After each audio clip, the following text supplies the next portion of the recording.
Mesdames et messieurs, bonjour et bienvenue dans Sécurité civile et population. Et oui, mesdames et messieurs, comme le stipulent nos vêtements et nos casquettes ici présents, aujourd'hui nous célébrons avec fierté le 2e anniversaire de notre émission Sécurité civile et population. 2 années durant lesquelles nous avons eu le plaisir de vous accompagner, de vous former, de vous informer et de vous sensibiliser sur des sujets essentiels liés à la sécurité civile. Notre ligne éditoriale repose sur un engagement fort, celui de vous fournir des informations claires, précises et accessibles.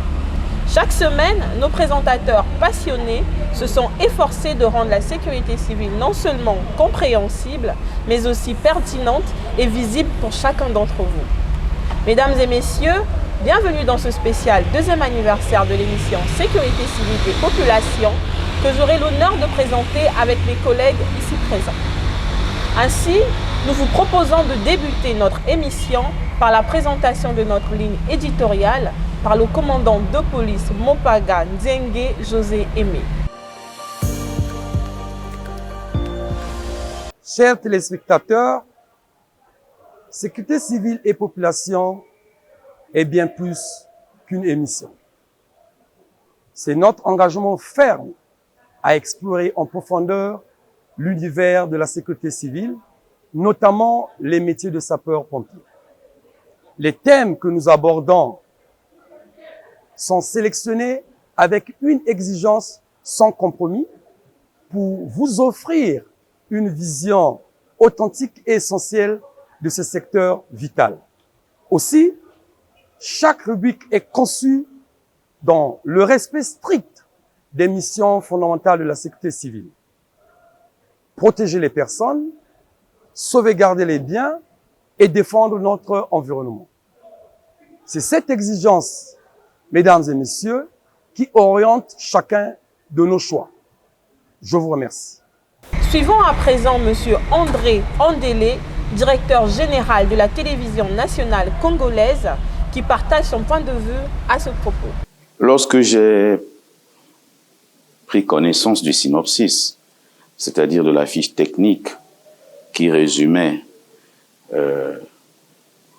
les objectifs que s'assignait le commandement de la sécurité civile en lançant une émission intitulée Sécurité civile et population, je me suis vite rendu compte que les idéaux fondateurs de l'émission se résumaient à ceci près, que le commandement de la sécurité civile voulait rendre les citoyens, nos téléspectateurs, de plus en plus proches de la sécurité civile, de ce service qui exerce les missions de secours d'urgence en cas d'incendie, mais aussi d'autres types d'accidents.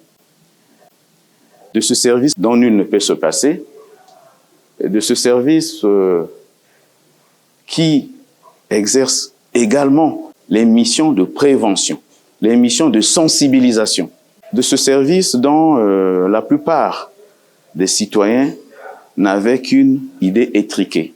Nombreux sont ceux qui pensaient que le seul rôle de la sécurité civile, c'était d'intervenir en cas d'incendie. Au fil des mois, nous avons eu le plaisir d'explorer une multitude de thématiques à travers nos rubriques variées qui sont au cœur de notre mission. Aujourd'hui, nos présentateurs ici présents vont vous faire découvrir et commenter en partie ces différentes rubriques. Ils partageront avec vous des moments forts et des témoignages inspirants qui illustrent leur importance. Ensemble, découvrons ou redécouvrons pour certains tout ce qui fait la richesse de notre magazine. C'est parti, Madame Natfana Bamana. Merci mon capitaine. Vous l'avez dit, au centre de notre émission se trouvent des rubriques variées, parmi lesquelles prévention, formation, partenariat, connaissance de la sécurité civile, visite guidée, rubrique spéciale, sensibilisation et conseils, que nous nous proposons d'examiner en commençant par la rubrique prévention avec le brigadier chef Ouromba. Merci Madame Bamana. Il faut dire ici que la prévention est l'ensemble des mesures et des principes réglementaires qui sont de nature à éviter l'éclosion d'un sinistre dans les établissements recevant du public, les immeubles de grande hauteur, les installations classées et dans nos maisons. Voilà pourquoi la rubrique prévention dans notre émission occupe une place de choix, car elle aborde des thèmes variés allant de la sécurité domestique à la prévention bâtimentaire ainsi que des accidents en milieu scolaire. Voilà pourquoi la rubrique prévention est nécessaire dans cette émission parce qu'elle épouse notre ligne éditoriale. Nous avons vu dans nos diffusions, il y a eu des émissions qui ont apporté des conseils aux populations. Il y a eu des thèmes qui ont éduqué. Nous pouvons prendre l'exemple de l'émission sur la gestion d'une scène d'incendie où le capitaine Jamonika donnait un conseil aux populations qui viennent sur la scène où il y a eu sinistre. Il est important de savoir que la gestion d'une scène d'incendie répond à des exigences opérationnelles. À l'endroit de la population, tout ce qu'on peut demander, c'est une grande collaboration. Parce que si nous nous déplaçons, c'est pour secourir cette population-là. C'est pour répondre aux besoins, aux préoccupations de cette population parce que nous avons été formés et nous sommes engagés pour cela. Donc, qu'elle nous fasse confiance, qu'elle vraiment collabore à travers la confiance qu'elle doit nous faire pour nous élargir le champ d'intervention. Il n'est pas important que les populations viennent envahir la scène d'incendie parce que cela empêche l'accomplissement de toutes les opérations que je venais de citer un peu plus haut. Et il est important que la population collabore aussi en nous laissant travailler. On voit parfois les populations qui sont enthousiasmées venir prendre le tuyau et le déplacer. Mais cela représente d'ailleurs un risque. Non seulement que ça entrave la bonne marche de notre opération, mais ça représente un risque pour ces gens-là qui viennent toucher les tuyaux. Vous savez que les tuyaux-là sont sous pression. Et l'eau qui fonctionne, qui circule dans ces tuyaux-là, circule à partir d'un dispositif de serrage. Et si ces raccordements-là se desserrent, c'est dangereux, ça peut fracasser le crâne, ça peut fracasser les genoux et d'autres parties, ce qui va causer d'autres situations qu'il faudra régler. Lieutenant Dounyama, avez-vous quelque chose à ajouter sur la rubrique prévention? Cela est très important parce que dans des immeubles de grande hauteur ou des établissements recevant du public, il est important d'avoir un extincteur en cas d'incendie. Alors lorsque nous faisons ces visites de prévention, nous regardons si vous en avez ou si vous n'en avez pas. Au cas où vous n'en avez pas, nous vous proposons pour les installations et afin d'améliorer la qualité de vie et la prévention aussi contre d'autres incendies. Oh oui, effectivement.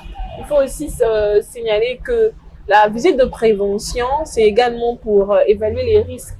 On se dit que parmi les risques, il y a les incendies. Et pour les incendies, vous devez avoir des extincteurs.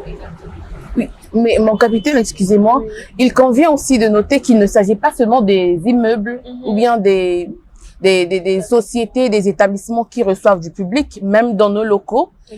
Il est aussi nécessaire d'avoir un extincteur en cas d'incendie, le temps d'attendre le personnel approprié pour venir secourir ou bien éteindre ce feu. Vous pouvez déjà faire avec les moyens de bord qui sont là afin d'éviter les dégâts. Oui, effectivement. Non, même un petit véhicule, hein, votre propre véhicule, normalement, devait avoir un extincteur. C'est obligatoire. Madame Bamana. Merci, mon capitaine. Et donc, pour ce qui concerne la rubrique connaissance de la sécurité civile, je me tourne là vers le médecin lieutenant de police Dounyama Delisa Lafleur.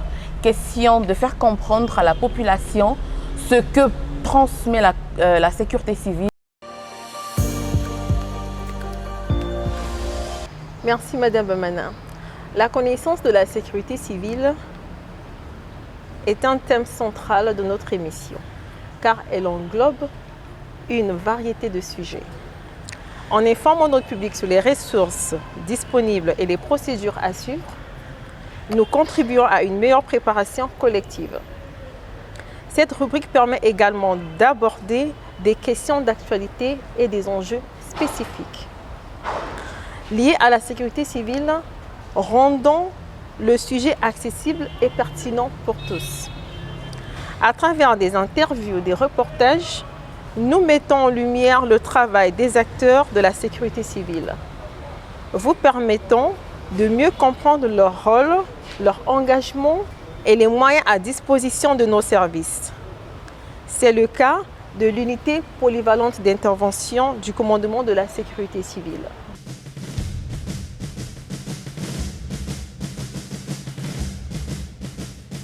Toujours présent par tous les temps, les sapeurs-pompiers dans le vent, sauvent ou périssent malheureux, glorifions les soldats du feu.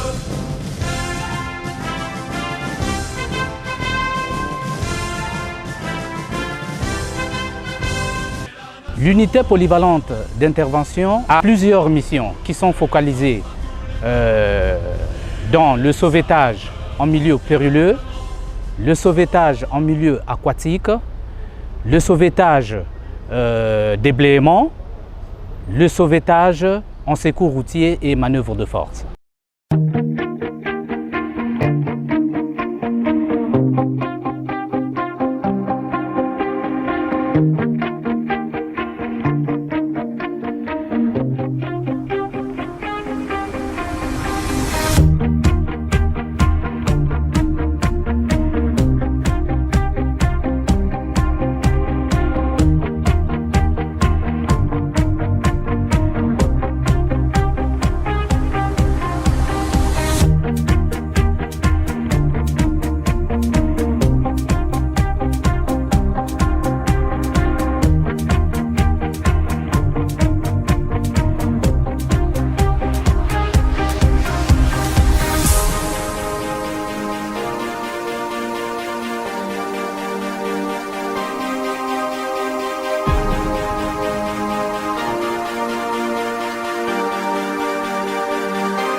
Alors là, nous allons basculer sur la rubrique formation. Je vais me tourner vers le capitaine pour que la population sache exactement les différentes formations que la sécurité civile peut mettre à leur disposition, tout comme nous-mêmes à l'intérieur.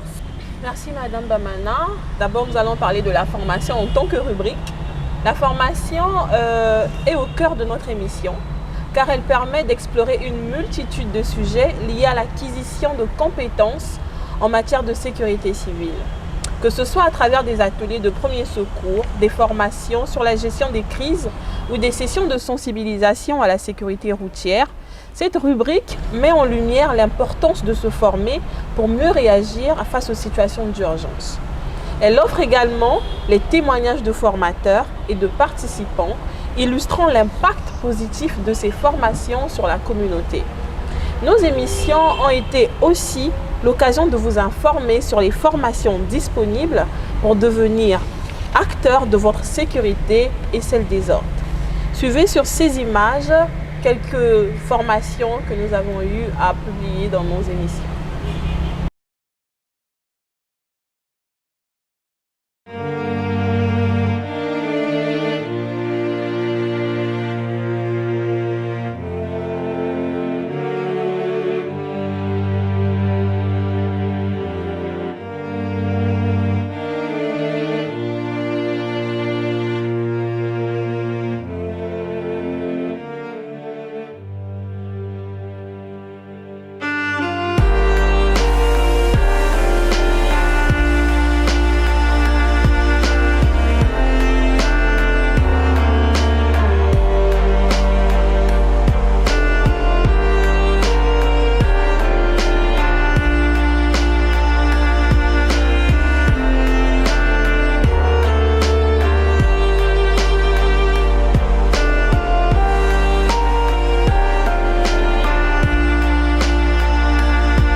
Mesdames et messieurs, après ces images, j'aimerais quand même que nous puissions parler un tout petit peu de la formation de manière brève, tout en expliquant à la population pourquoi cette rubrique est très importante. Cette rubrique, pour moi, déjà, elle est très importante parce qu'elle apprend, déjà pour ne parler que du premier secours, elle apprend aux Congolais lambda, même nos enfants de 2 ans aujourd'hui, à pouvoir connaître les premiers gestes. C'est-à-dire qu'ils peuvent être à la maison, un papa qui fait son malaise, et un enfant de 5 ans peut aujourd'hui faire ce qu'on appelle une ressuscitation cardio-pulmonaire. Donc grossièrement le bouche à bouche et puis le massage cardiaque. C'est pourquoi nous pensons que cette rubrique est très très très importante pour tout le monde. Mon capitaine, dans ce sens toujours, je me rappelle qu'il y a eu nos équipes qui sont parties à Cabo pour former les éco-gardes. Parce qu'ils sont loin des hôpitaux, ils sont loin de la ville. Donc entre eux, facilement, s'il y a quelqu'un qui a un malaise, qui est dans une situation de détresse, avant que les ambulances n'arrivent, ils sauront déjà quoi faire pour maîtriser ou stabiliser l'état de l'autre. Effectivement, Madame Bamana, d'où vraiment l'importance de cette rubrique. Parce que nous sommes nous-mêmes d'abord nos premiers secouristes en fait. Effectivement. Donc sur le maillon de la chaîne de secours, c'est nous-mêmes d'abord qui commençons. Et avec l'émission Sécurité civile et particulièrement cette rubrique, je pense qu'aujourd'hui, surtout ceux qui suivent l'émission, aujourd'hui je pense qu'ils sont aptes à pouvoir sauver quelqu'un dans la rue, à l'école, à la maison et même pourquoi pas dans les hôpitaux. Mon capitaine, je souhaiterais bien, comme d'habitude, de rappeler à la population que le commandement de la sécurité civile forme de partout. Il suffit d'écrire, vous faites une demande, on viendra vous former sur place avec les premiers gestes. Tout cela, c'est pour éviter qu'il y ait des victimes à multiprises sur les lieux d'accident. Et il faut également noter une dernière chose, c'est qu'il n'y a pas que le commandement de la sécurité civile qui forme. Nous aussi, nous sommes formés. Il y a des gens qui quittent l'extérieur pour venir former les sapeurs-pompiers. Et pour ça, je pense qu'entre 2022 et 2024, nous avons au total, pour la formation externe, nous avons formé 3393 personnes. Ça, c'est la population, ceux qui nous appellent pour qu'on vienne les former, les sociétés et même les écoles. Et concernant nous-mêmes, les sapeurs-pompiers, nous avons été formés au total, je pense, 826 sapeurs-pompiers ont été formés durant l'année 2022, de 2022 à 2024. Et on profite également, comme l'a dit tout le monde ici présent, que quand vous avez besoin de formation, peu importe, écrivez au commandement de la sécurité civile. Nous sommes disposés à venir vous former. Parce que demain, on ne sait jamais ce qui peut arriver avec qui ce soit. Chef Ouromba, je pense que il n'y a plus rien à ajouter. Oui, je pense qu'on a fait le tour de cette rubrique, Madame Bamana. Merci mon capitaine pour ces informations qui en disent long sur le dynamisme de la formation au commandement de la sécurité civile. En revanche, que pensez-vous de la rubrique visite guidée? Madame Bamana, la rubrique visite guidée est une occasion unique d'explorer les lieux emblématiques liés à la sécurité civile, tels que les casernes de pompiers, et de se familiariser avec les matériels utilisés. En présentant ces visites, nous offrons à notre public une immersion dans le monde de la sécurité, tout en abordant des thèmes variés comme des technologies utilisées, les métiers de la sécurité et les défis rencontrés sur le terrain. Cette rubrique favorise une connexion directe entre les professionnels et le grand public. Nous avons eu le plaisir de recevoir en visite dans nos centres de secours toutes catégories de visiteurs, des plus petits aux plus grands, des familles aux congrégations religieuses, des parlementaires aux agents de la force publique. Suivons ces extraits. Je suis venue voir comment les sapeurs-pompiers éteignent les feux, comment ils conduisent leur véhicule, comment ils aident les gens. C'est une sortie scolaire pour une découverte pour les élèves. Et c'était vraiment très instructif. On a appris énormément de choses, tant les enfants que nous aussi les enseignants. Le travail des sapeurs-pompiers est un travail noble dont il faut parler aux enfants, notamment sur les premiers secours. Surtout qu'à l'école, il peut arriver parfois qu'un enfant fasse une crise. Il nous arrive plusieurs fois d'avoir des incidents comme ça, des petits accidents, des petits bobos. Donc c'était vraiment très important de donner aux enfants cette connaissance sur le travail de secouriste, le travail d'urgence et surtout le rôle des sapeurs-pompiers dans la société. Ce que j'ai pu comprendre avec les enfants, c'est qu'ils ont fait le tour des ateliers comme l'utilisation de l'extincteur, ensuite l'importance des motos, de la moto de secours, les véhicules remorqueurs, les véhicules aussi qui permettent d'éteindre des incendies, mais aussi les secours sur les personnes épileptiques ou qui sont en danger. C'est très important de passer des coups de fil lorsqu'il y a des personnes en danger, lorsqu'il y a des incendies. Ne pas hésiter à composer le 118.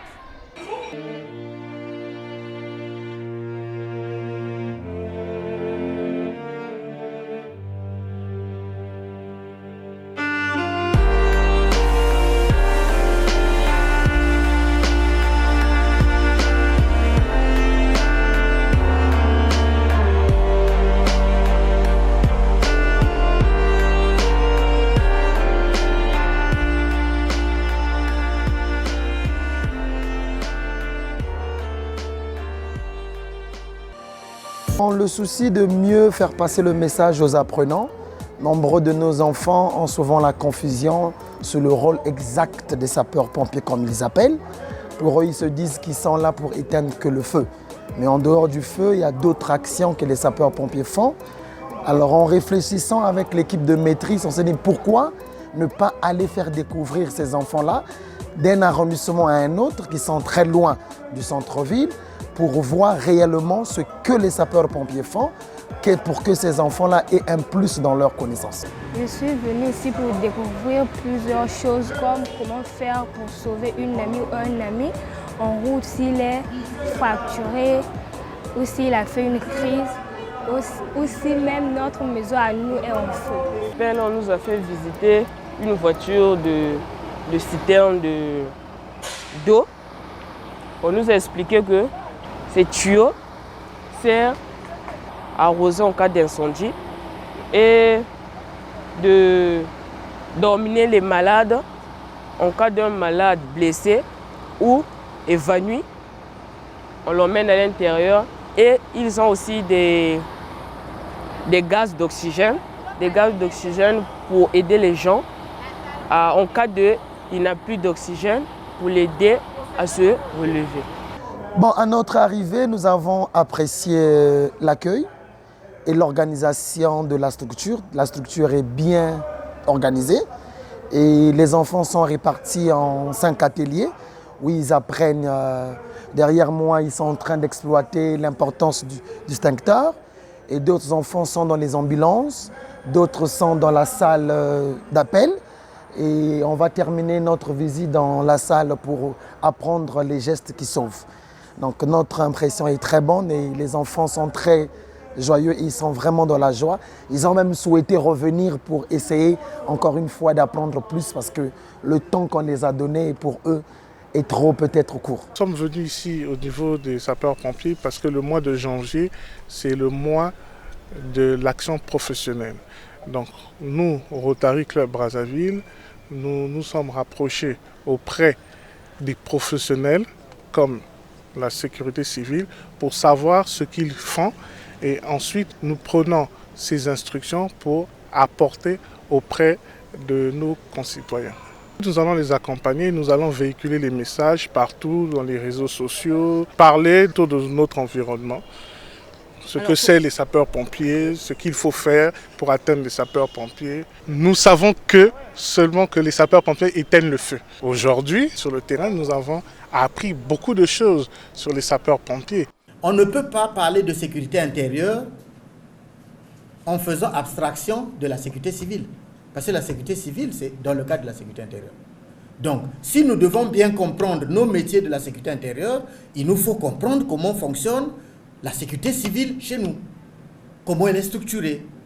Quelles sont les différentes branches de la sécurité civile chez nous. Parce que lorsque nous parlons ici, souvent quand on dit sécurité civile, les gens font allusion aux pompiers. La sécurité civile est plus que ça, va au-delà.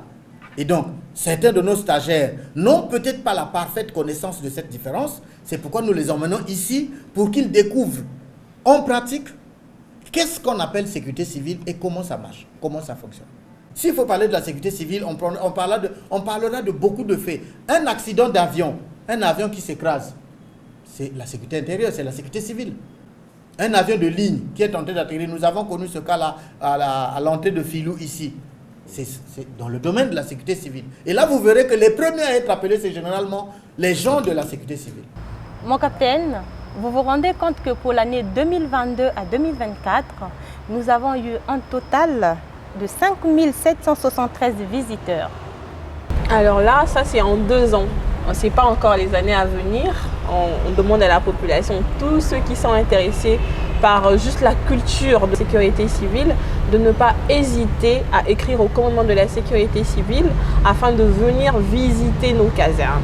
Parce que je vous assure que vous aurez beaucoup de choses à y apprendre. Est-ce que vous avez des commentaires sur la visite guidée? Oui. Sans oublier, mon capitaine, que ces visites sont gratuites. Il faut préciser aux populations. Aussi signifier à la population que même en famille, ces visites se font. Ce détail-là est très important. Oui, du papa aux enfants, qu'ils soient majeurs, adolescents, des nourrissons. Les visites sont gratuites, comme venait de le dire ma collègue. Et donc, il suffit juste d'écrire, on mettra à disposition une équipe qui va vous accompagner le temps que vous serez là pour la découverte de la caserne ainsi que des métiers des sapeurs-pompiers. Madame Bamana, tellement passionnée, elle allait jusqu'à dire les nourrissons. C'est juste pour dire que tout le monde peut venir, même les enfants de 2 ans. Parce qu'il y en a qui suivent Sam le pompier et ils sont très intéressés de savoir qu'est-ce qu'il y a dans les casernes des sapeurs-pompiers. Est-ce qu'à Brazzaville, dans les casernes, il y a même des échelles et tout ça? Et oui, il y en a. Venez, vous allez voir. Mais que vos parents n'hésitent pas à écrire au commandement de la sécurité civile. Comme ça, ça vous permettra de venir visiter nos casernes. Et en même temps, dans les visites, il faut signifier qu'on a des petits ateliers dans lesquels on vous forme en même temps. Donc, on vous apprend comment éteindre le feu, comment utiliser un extincteur, comment faire les premiers secours. Donc, n'hésitez pas à venir en tout cas. Et surtout pour les enfants, ce film de Sam le pompier, il est disponible toutes les fois qu'il y a des familles qui viennent. Les enfants, on leur met ces extraits de Sam le pompier. Madame Bamana, c'est comme vous venez de dire, une fois j'ai été captivée par une émission aussi qui était passée comme ça. Les enfants étaient venus, pour une visite guidée. Et j'ai été captivée par des élèves de Saint-Louis, de Marillac. Voilà. Des petits écoliers, voilà. Donc après avoir fait le tour de quelques rubriques, n'oublions pas que nous avons également une rubrique spéciale. Et Madame Bamana va nous en dire un peu plus. Merci docteur. La rubrique spéciale est un espace dynamique de notre émission, dédié à des thèmes d'actualité ou des événements marquants traités sous le prisme de la sécurité civile. Qu'il s'agisse des crises sanitaires, des catastrophes naturelles ou de nouvelles législations, cette rubrique permet d'approfondir des sujets variés et d'informer notre public sur les enjeux contemporains. Elle offre également une plateforme pour des débats et des échanges d'idées, enrichissant ainsi notre contenu. Aussi, nous avons traité des événements majeurs, nationaux ou internationaux, tels que la Covid-19, les 3 bassins forestiers tropicaux de la planète. Après avoir consulté le président du Sénat, le président de l'Assemblée nationale, le Premier ministre chef du gouvernement, le président de la Cour constitutionnelle, le président de la Cour suprême et des éminents scientifiques, je décide, en votre nom à vous tous, pour les 30 jours à venir, avec effet à compter du mardi 31 mars 2020, ce qu'il suit. L'instauration dans notre pays de l'état d'urgence sanitaire, le confinement à domicile de l'ensemble de la population, à l'exception de ceux qui travaillent à la fourniture des biens et services indispensables. L'interdiction de la circulation sur l'ensemble du territoire national, à l'exception des déplacements jugés essentiels. La fermeture de tous les lieux de vente autres que ceux des aliments et des produits essentiels. La régulation des ventes sur les marchés domaniaux. La mise en place d'un couvre-feu de 20 h à 5 h du matin.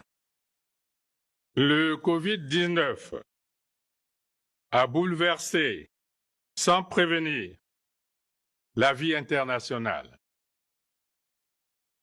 Il ébranle la vie sociale dans tous les pays. Il a désorganisé l'économie mondiale, mis un coup d'arrêt brutal à la mondialisation et menace de plonger toutes les économies nationales dans la pire des récessions. La sécurité civile, à travers son commandement de la défense civile, participe à la gestion de catastrophes, qui est l'une de ses missions principales. Et vous savez que c'est même un acteur majeur dans la chaîne La Réponse qui convient d'apporter quand il s'agit d'une catastrophe quelconque venant des risques variés et diversifiés. Et la sécurité civile, dans le contexte de Covid-19, a dû constater que la Covid-19 était l'un des événements majeurs et qui sont rangés parmi les catastrophes d'origine sanitaire. Dans ces conditions-là, nous avons mis en œuvre nos missions, principalement ce qui concerne les missions de protection de personnes, de leurs biens et de l'environnement globalement.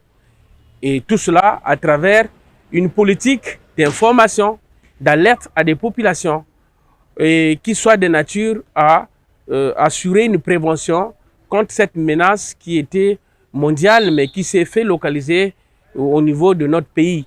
Vous savez également que dans ces conditions-là, une chaîne des acteurs est mise en œuvre et c'est pourquoi vous avez dû constater sur le volet de nos dimensions que nous avons l'habitude de déployer, notamment la dimension sanitaire et la dimension secours d'urgence en général. Ces deux dimensions ont été mises en œuvre de façon que notre rôle soit identifié même en première ligne. Vous avez dû constater également que au niveau de notre pays, nous nous sommes fait identifier sur le théâtre au point de pouvoir constituer un élément de prise en charge en première ligne des populations.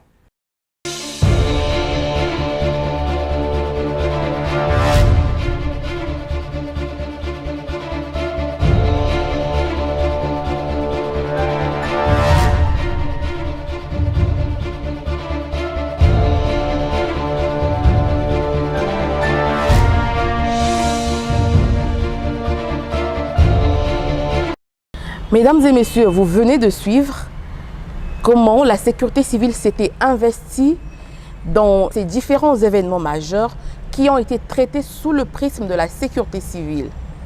Peut-être qu'il y a quelqu'un qui a quelque chose à ajouter par rapport à ce que nous venons de suivre. Oui, Madame Bamana. Le commandement de la sécurité civile a pour mission la sauvegarde des personnes, des biens et de l'environnement. Le sommet des trois bassins a parlé de l'environnement. Effectivement. Voilà pourquoi la sécurité civile s'y était mêlée. Nous avons fait toute une tribune sur le sommet des trois bassins pour montrer à quel point la sécurité civile était mêlée dans les questions de l'environnement. Merci, chef Furumba. Alors, tout de suite, nous allons basculer sur la rubrique conseil et sensibilisation. Pour ça, je me tourne vers le brigadier Ewani pour qu'elle nous en dise plus. Merci Madame Bamana Natfana. La rubrique conseil est une ressource précieuse pour notre public car elle propose des recommandations pratiques sur une variété de sujets liés à la sécurité. Que ce soit des astuces pour sécuriser son domicile, des conseils sur la gestion du stress en situation d'urgence ou des recommandations pour rester informé, cette rubrique vise à rendre la sécurité accessible à tous. En offrant des conseils concrets et applicables, nous renforçons la confiance de notre public en l'encourageant à adopter des comportements sécuritaires au quotidien. Nos experts ont partagé des conseils avisés sur la gestion des situations d'urgence, vous permettant ainsi de vous sentir de plus en plus en sécurité dans votre quotidien. C'est le cas avec la sensibilisation sur le gaz butane suivant. Ce gaz est un combustible. En lui-même, il n'est pas inflammable. Mais quand il se mélange avec de l'oxygène contenu dans l'air ambiant, il devient un gaz inflammable. Ensuite, il suffit juste d'avoir une étincelle ou une source d'énergie d'activation pour que le processus d'éclosion du feu puisse être amorcé. Et quand ce feu n'est pas maîtrisé, ça devient un incendie. Voilà pourquoi nous avions enregistré en 2023 ces incendies dus aux accidents technologiques causés par les fuites de gaz dans le cas des accidents domestiques. N'oublions pas que plus le combustible est important, plus l'incendie sera de grande ampleur. Donc, les gens qui ont des bouteilles de gaz avec le gaz sous pression, le stockage ne se fait pas de façon aléatoire. Certains principes doivent être respectés. Donc, dans un local où on stocke des bouteilles de gaz, il ne doit pas y avoir un interrupteur, par exemple. Pourquoi? Parce que c'est un gaz qui n'est pas visible à l'œil nu. Il peut aussi s'échapper très faiblement et avec la durée, la quantité du gaz ayant échappé est importante.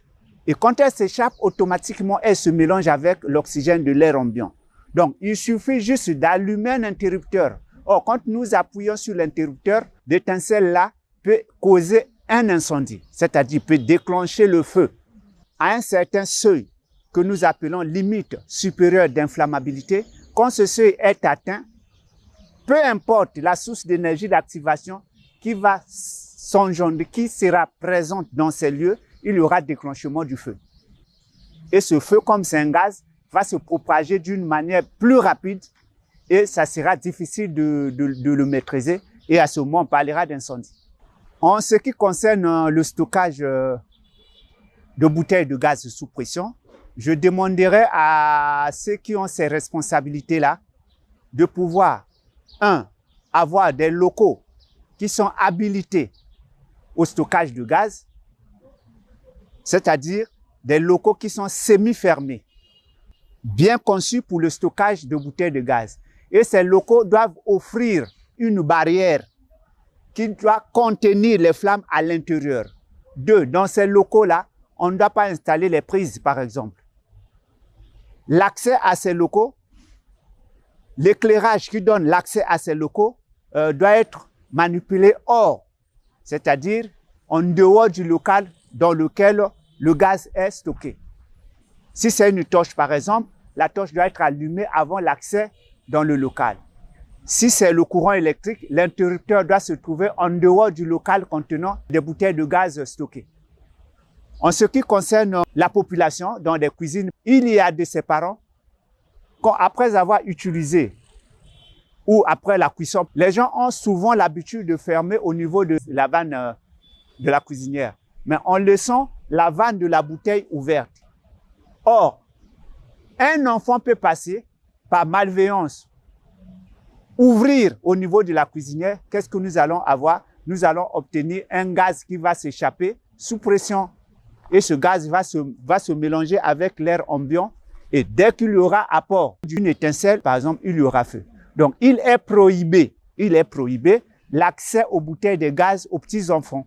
Donc, les parents doivent prendre les mesures. Là où se trouve la bouteille de gaz, les enfants ne doivent pas avoir accès. Et dans une cuisine, quand on est en train d'utiliser, par exemple, une bouteille de gaz, il est prohibé l'utilisation ou l'usage des téléphones, par exemple. Parce qu'en manipulant un téléphone ou en recevant un appel, il y a toujours de l'étincelle. Même si ce n'est pas visible à l'œil nu, mais dans le téléphone, il y a l'étincelle qui se produit pour qu'il y ait connexion. L'étincelle-là peut également provoquer un incendie. Donc, nous allons demander à ceux qui ont ces responsabilités-là, surtout les sociétés qui transportent le gaz dans des véhicules et autres, d'avoir également des moyens de lutte contre l'incendie. Les inspecteurs qui doivent être dans les locaux contenant des bouteilles de gaz, les inspecteurs doivent être également dans les véhicules transportant le gaz. Pourquoi? Parce que l'origine de ces risques technologiques liés aux fuites de gaz peut être due au stockage, peut être due au transport, peut être également due à la manipulation de cette matière dangereuse. Merci, Madame Bamana. Merci, Brigadier Ewani. Et nous le savons tous qu'aujourd'hui, le gaz devient parmi les sujets les plus cités, ou bien sur lesquels on discute le plus, parce que beaucoup de dégâts se font, peut-être par l'ignorance des dames, l'ignorance des enfants, ou bien la curiosité des enfants dans les maisons. Et cela fait qu'il y ait beaucoup de dégâts. Et je pense que cet extrait nous a tous édifiés. Question de prendre un peu conscience, d'éloigner ces bouteilles-là des enfants, effectivement, de bien stocker, que toutes les personnes qui puissent pas avoir accès dans ces locaux afin d'éviter divers accidents. Effectivement, Madame Bamana, cette rubrique conseil et sensibilisation, c'est une rubrique assez spéciale. Et surtout cette intervention du commandant Boloou sur l'utilisation du gaz butane et le stockage a beaucoup marqué, je pense, les téléspectateurs. Bon, mon capitaine, il faut aussi dire que c'est aussi une occasion de sensibiliser les populations que ce détonneur-là est changeable. Il ne tient que sur 6 mois, je crois. 6 mois. Il est expirable. En fait, il faut regarder, il y a une date d'expiration dessus. Il y a une date d'expiration sur le détendeur. Merci mon capitaine. Nous basculons sur la dernière rubrique qui reste nommée partenariat. Le chef Romba, je pense qu'il a beaucoup à nous dire à ce sujet. La dernière rubrique, comme vous l'avez dit, c'est la rubrique partenariat. Aussi cruciale pour notre émission, car elle met en avant les projets communs entre les sociétés, les institutions gouvernementales et la sécurité civile. Nous soulignons l'importance de l'union des forces pour renforcer la sécurité.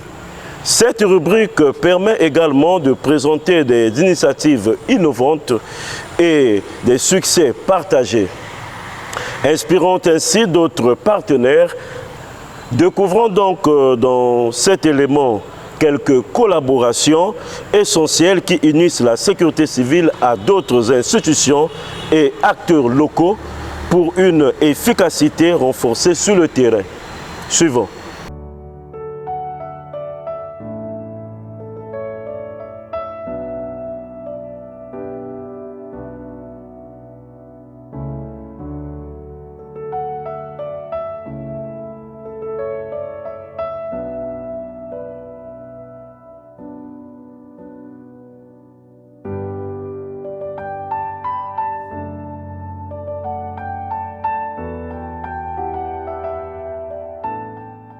C'est un plaisir de partager ce moment avec tous. Chers téléspectateurs, restez avec nous car la suite de notre émission dédiée à la célébration de l'an 2 de notre magazine promet d'être tout aussi captivante.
Kiss every little tear that blinds me.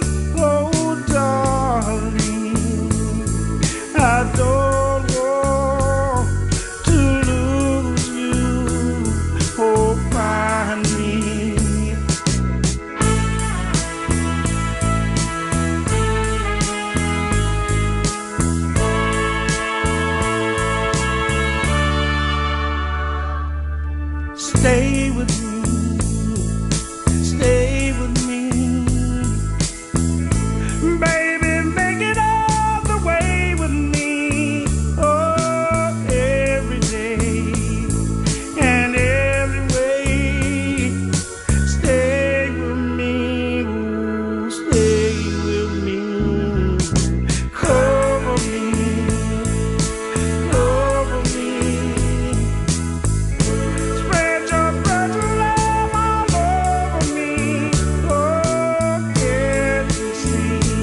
Joyeux anniversaire,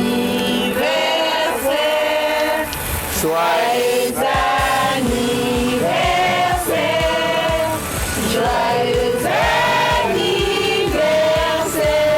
émission. Joyeux